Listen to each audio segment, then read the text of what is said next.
నమస్కారం friends, welcome back to Biopharma with Priyanka. ఇవాళ మనం autonomic nervous system important multiple choice క్వశ్చన్స్ని డిస్కస్ చేద్దాం, which are very useful for GPAT pharmacology preparation అనమాట. Previous వీడియోలో మనం ఏఎన్ఎస్ అంటే ఏంటో చూసాము.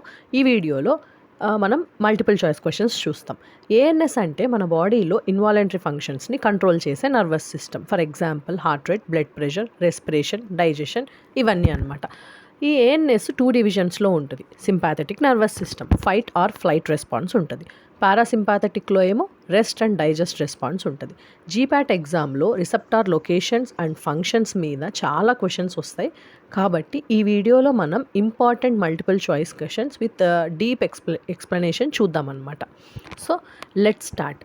యాక్చువల్గా ఇవి మీరు ఒకసారి ఆ వీడియో చూస్తే మీకు బ్రీఫ్ నాలెడ్జ్ వచ్చేస్తుంది అబౌట్ ఏఎన్ఎస్ అంటే ఏంటి, దానికి సంబంధించిన టాపిక్స్, ఇంపార్టెంట్ టాపిక్స్ అన్నీ కవర్ చేశామన్నమాట. ఇక్కడ మీరు ఏఎన్ఎస్లో చూసుకుంటే అటానమిక్ నర్వస్ సిస్టమ్ మీకు ఒక డీప్ ఒక డయాగ్రామ్గా ఇచ్చామన్నమాట.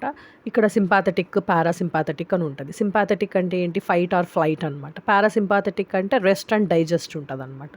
ఇక్కడ హార్ట్ రేట్ అనేది ఇంక్రీజ్ అవుతుంది, పారాసింపాథెటిక్లో హార్ట్ రేట్ అనేది డిక్రీజ్ అవుతుంది అనమాట. ఇక్కడ బ్రాంకో డైలేషన్ అనేది జరుగుతుంది, ఇక్కడేమో మొటిలిటీ అనేది ఇంక్రీజ్ అవుతుంది. ఈ యొక్క డయాగ్రామ్ని చూస్తే మీకు ఒక బ్రీఫ్ నాలెడ్జ్ వచ్చేస్తుంది అబౌట్ ఏఎన్ఎస్ అంటే ఏంటి. ఏఎన్ఎస్లో 2 డివిజన్స్ ఉంటాయి, పారాసింపాథెటిక్ అండ్ సింపాథెటిక్ అని. వాటికి డిఫరెన్స్ ఏంటి అనేది మీకు ఒక బ్రీఫ్ నాలెడ్జ్ వచ్చేస్తుంది అనమాట. ఇంకా మీకు ఈ ఈఎన్ఎస్లో ఏంటి అంటే రిసెప్టార్స్, న్యూరో ట్రాన్స్మిటర్స్, ఇవన్నీ కూడా చాలా చాలా ఇంపార్టెంట్. సో మీరు బ్రీఫ్గా ఏఎన్ఎస్ అనే వీడియోని ఒక 2-3 టైమ్స్ చూస్తే మీకు ఈజీగా అర్థమైపోతుంది అనమాట. అది చూసిన తర్వాతే మీరు ఈ వీడియో చూసినట్టయితే ఆల్మోస్ట్ ఆల్ అన్ని క్వశ్చన్స్కి మీరు ఆన్సర్ చేయవచ్చు. First question, which receptor is mainly responsible for increasing heart rate? A alpha 1, B beta 1, C beta 2 and D M3. The answer is beta 1. ఎలా అంటే బీటా 1 రిసెప్టార్స్ మెయిన్లీ హార్ట్లో ఉంటాయి, especially SA node, AV node and cardiac muscle. Sympathetic neurotransmitters like norepinephrine కానీ epinephrine or epinephrine beta రిసెప్టార్స్ని stimulate చేస్తే heart rate increase అవుతుంది, force of contraction increase అవుతుంది, cardiac output increase అవుతుంది. అదొక simple trick చెప్పాలి అంటే heart equals to beta 1 receptors. ఇది గుర్తుపెట్టుకోండి, ఇది గుర్తుపెట్టుకునేస్తే మనకు తెలిసిపోతుంది. So the receptor which is mainly responsible for increasing heart rate అని అంటే బీటా 1 రిసెప్టార్స్ అనమాట. ఇది గుర్తుపెట్టుకోవాలి. మెయిన్గా మనం గుర్తుపెట్టుకోవాల్సింది హార్ట్లో బీటా 1 రిసెప్టార్స్ ఉంటాయని చెప్పేసి. వీటికి సంబంధించిన ఆన్సర్స్ అన్ని నేను లాస్ట్లో ప్రొవైడ్ చేశాను. And next question is, bronchodilation in lungs occurs due to activation of which receptor? A beta 1, B beta 2, C alpha 1, D M2. And the answer is beta 2, B beta 2. ఎలా అంటే beta 2 receptors bronchial smooth మజిల్స్లో ఉంటాయన్నమాట. Beta 2 stimulation వల్ల bronchial muscles relax అయిపోతాయి, air vice వైడన్ అవుతాయి and breathing easy అవుతుందన్నమాట. For example చెప్పాలి అంటే asthma ట్రీట్మెంట్లో use చేసే డ్రగ్స్ లైక్ సాల్బ్యూటమాల్ అనేది ఉంటుంది, డ్రగ్ అనేది సాల్బ్యూటమాల్ ఉంటుంది కదా, అది బీటా రిసెప్టార్ అగోనిస్ట్ అనమాట. కాబట్టి గుర్తుపెట్టుకోవాల్సింది ఏంటి అంటే లంగ్స్ బీటా 2 రిసెప్టార్స్. ఇంతకుముందు హార్ట్లో ఏం చెప్పాము, బీటా 1 రిసెప్టార్స్. లంగ్స్ అనగానే మనం మైండ్లో వచ్చేయాలన్నమాట బీటా 2 రిసెప్టార్స్ అని చెప్పేసి గుర్తుగా పెట్టేసుకోవాలి. And next question number 3, vasoconstriction of blood vessels is mediated by which receptors? A alpha 1, B beta 2, C M3 and D beta 3. And the answer is A alpha 1. alpha 1 receptors vascular smooth మజిల్స్లో ఉంటాయి అన్నమాట. Vascular smooth మజిల్స్లో ఉంటాయి. Activation జరగడం వల్ల smooth muscles contraction అవుతుంది, vessel diameter decrease అయిపోతుంది, అప్పుడు వాసోకాన్స్ట్రిక్షన్ అనేది జరుగుతుంది. దాని రిజల్టే పెరిఫెరల్ రెసిస్టెన్స్ అనేది ఇంక్రీజ్ అవుతుంది. దాని యొక్క రిజల్ట్ వల్ల పెరిఫెరల్ రెసిస్టెన్స్ అనేది ఇంక్రీజ్ అవుతుంది, బ్లడ్ ప్రెషర్ ఇంక్రీజ్ అవుతుంది. కాబట్టి బ్లడ్ వెజల్స్లో ఎప్పుడు కూడా ఆల్ఫా 1 రిసెప్టార్స్ ఉంటాయి. ఇవి మీరు మెయిన్గా ఈ పాయింట్స్ అనేటివి నోట్ చేసేసుకోండి. హార్ట్లో ఏముంటాయి, లంగ్స్లో ఏముంటాయి అండ్ బ్లడ్ వెజల్స్లో ఎలాంటి టైప్స్ ఆఫ్ రిసెప్టార్స్ ఉంటాయని. అప్పుడు ఈజీ అయిపోతుంది. ఈ క్వశ్చన్కి answer α1 receptors. Next question, which receptor decreases heart rate? A M2, B M3, C β1, D β2. And the answer is M2. ఎలా అంటే M2 receptors parasympathetic muscarinic receptors అనమాట. Parasympathetic neurotransmitter acetylcholine M2 రిసెప్టార్స్ని stimulate చేస్తే, ఒకవేళ acetylcholine M2 రిసెప్టార్స్ని stimulate చేస్తే heart rate decrease అయిపోతుంది, AV conduction అనేది స్లో అయిపోతుంది. కాబట్టి సింపుల్గా పారాసింపాథటిక్ ఎఫెక్ట్ ఆన్ హార్ట్ ఎలా ఉంటుంది అంటే M2 రిసెప్టార్స్ ద్వారా ఉంటుందన్నమాట. ఇది గుర్తుపెట్టుకోవాలి. Parasympathetic effect on heart is equals to M2 receptors, అంతే. ఇది మనం తెలుసుకోవాల్సిన విషయం అనమాట. ఇక్కడ ఇది M2 రిసెప్టార్స్ అనేవి పారాసింపాథటిక్ మస్కరానిక్ రిసెప్టార్స్ అనమాట. అవి పారాసింపాథటిక్ సిస్టంలో ఉంటాయి. సో అది గుర్తుపెట్టుకోవాలి. And next question is which receptor is responsible for increased glandular secretion? A β3, B M3, C α2 and D β1. And the answer is B M3. M3 receptors exocrine గ్లాండ్స్లో ఉంటాయి. M3 receptors అనేవి exocrine గ్లాండ్స్లో ఉంటాయన్నమాట. ఎలా అంటే salivary glands, sweat glands, gastric glands, lacrimal glands.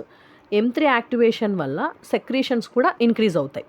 కాబట్టి remember, glands equals to M3 receptors.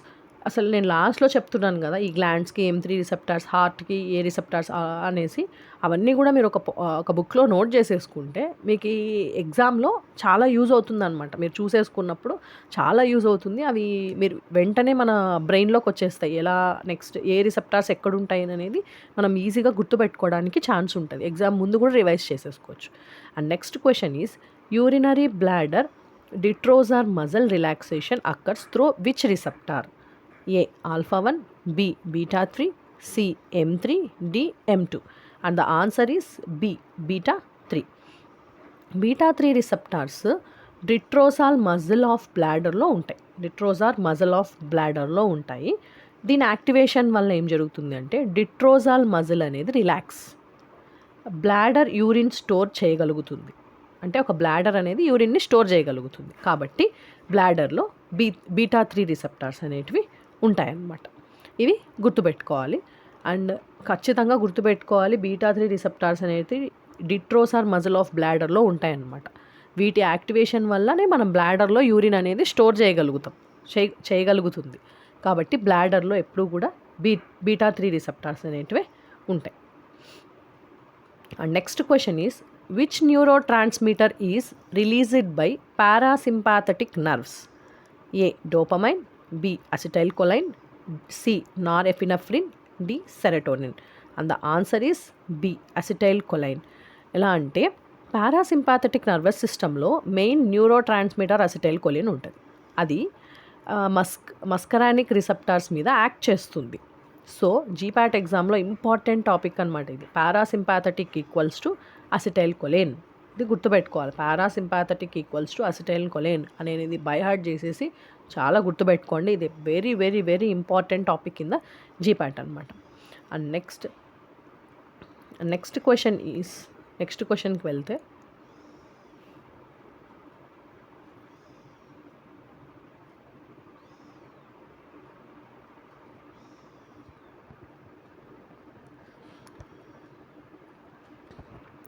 Most sympathetic post ganglionic neurons release which transmitter? A dopamine, B acetylcholine, C norepinephrine, D GABA. And the answer is norepinephrine. C norepinephrine అనమాట. Sympathetic సిస్టంలో majority post ganglionic neurons నార్ఎపినెఫ్రిన్ని release చేస్తాయి. అది alpha and beta receptors మీద act చేస్తుంది. కాబట్టి sympathetic equals to norepinephrine. Sympathetic అనగానే norepinephrine గుర్తు రావాలి. అదే పారాసింపాథటిక్ అయితే అసిటైల్ కొలిన్ అనేది గుర్తు రావాలి. Sympathetic norepinephrine, parasympathetic acetylcholine. ఇవి గుర్తుపెట్టుకోవాలి. ఎందుకు అన్నిసార్లు నేను చెప్తున్నాను అంటే ఇవి చాలా చాలా ఇంపార్టెంట్ అనమాట. ఇవి గుర్తుంటేనే మనం ఈజీగా క్వశ్చన్స్ అనేటివి అటెంప్ట్ చేయవచ్చు అనమాట. జీపాట్లో కానివ్వచ్చు, పీజీ సెట్లో కానివ్వచ్చు, దేంట్లో అయినా కూడా ఈ కాంపిటేటివ్ ఎగ్జామ్స్లో వీటి మీద పర్టికులర్గా మనకి క్వశ్చన్స్ అనేటివి ఉంటాయి. And next question, which receptor causes bronchodilation and vasodilation? అంతే. A alpha 1, B beta 1, C beta 2 and D M3. And the answer is C beta 2. Beta 2 receptors stimulation వల్ల bronchodilation, vasodilation, smooth muscle relaxation ఇవన్నీ జరుగుతాయన్నమాట. Beta 2 receptor stimulation వల్ల ఏవేవి bronchodilation కానివ్వచ్చు, vasodilation కానివచ్చు, smooth muscle relaxation ఇవన్నీ కావచ్చు. కాబట్టి లంగ్స్ రిలేటెడ్ క్వశ్చన్స్లో మోస్ట్లీ బీటా 2 ఆన్సర్సే ఉంటుంది. మనకి లంగ్ రిలేటెడ్ ఇందాక కూడా మనం చూసాం కదా, లైక్ ఆస్మా డ్రగ్స్లో కూడా బీటా 2 రిసెప్టార్స్ అని. కాబట్టి లంగ్స్కి రిలేటెడ్ ఏదైనా సరే క్వశ్చన్స్లో అన్నిట్లో కూడా మనకి ఏ రిసెప్టార్ అని అడిగినప్పుడు మోస్ట్లీ మనం బీటా 2 రిసెప్టార్స్ అని చెప్పేసి ఆన్సర్ని చేసేయచ్చు. సో ఇది గుర్తుపెట్టుకోవాలి. లంగ్స్ రిలేటెడ్ ఏ క్వశ్చన్ అయినా కూడా బీటా 2 రిసెప్టార్స్ మాత్రమే ఉంటుంది. ఇది గుర్తుపెట్టుకోవాలి. Next 10th question, which receptor is involved in lipolysis in adipose tissue? A beta 1, B beta 2, C beta 3, D alpha 1. And the answer is beta 3.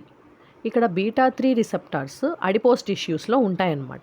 దీని activation వల్ల ఏమవుతుంది అంటే ఫ్యాట్ బ్రేక్ డౌన్ అవుతుంది, అలానే లిపోలైసిస్ అనేది ఇంక్రీజ్ అవుతుంది. So adipose టిష్యూలో B3 receptors ఉంటాయన్నమాట. మనకి అడిపోస్ టిష్యూలో B3 రిసెప్టార్స్. నేను ఆల్మోస్ట్ అన్ని ఇంపార్టెంట్ క్వశ్చన్స్ అన్నీ కూడా నేను రిసెప్టార్స్కి సంబంధించిన ఈ ENSలో మనకి ఏంటో రిసెప్టార్స్ మీదే బేస్ అయి ఉంటుంది అనమాట. కాబట్టి నేను ఎలాంటి రిసెప్టార్స్ ఎక్కడెక్కడ ఉంటాయి వాటి మీద క్వశ్చన్స్ అన్నీ ప్రిపేర్ చేశాను. ఎందుకంటే రేపు జీపాట్ ఎగ్జామ్లో కూడా మనకి ఎక్కువ రిసెప్టార్స్ మీదనే క్వశ్చన్స్ అన్నీ ఉంటాయన్నమాట. సో నేను అందుకే ఎక్కువగా కూడా ఈ రిసెప్టార్స్ మీదే ఫోకస్ చేశాను అనమాట. మీకు ఈ ఆన్సర్స్ అన్నీ కూడా నేను ఫైనల్ మీకు వీడియో లాస్ట్లో ఇచ్చాను, చూసుకోవచ్చు. ఫస్ట్ క్వశ్చన్, సెకండ్ క్వశ్చన్ అన్ని ఆన్సర్స్ కూడా మీకు ఇక్కడ ఒక లిస్ట్ అవుట్ చేసి ఇచ్చానమాట. మీరు ఒకసారి ఫస్ట్ అవి వితౌట్ ఆన్సర్స్ చెక్ చేసుకోండి. వితౌట్ ఆన్సర్స్ చెక్ చేసుకొని మీకు ఏవేవైతే గుర్తున్నాయి అండ్ ఎంతవరకు మీకు ఏఎన్ఎస్ అనేది అర్థమైంది అనేది అర్థమవుతుంది అనమాట వితౌట్ ఆన్సర్స్ చూసుకుంటే.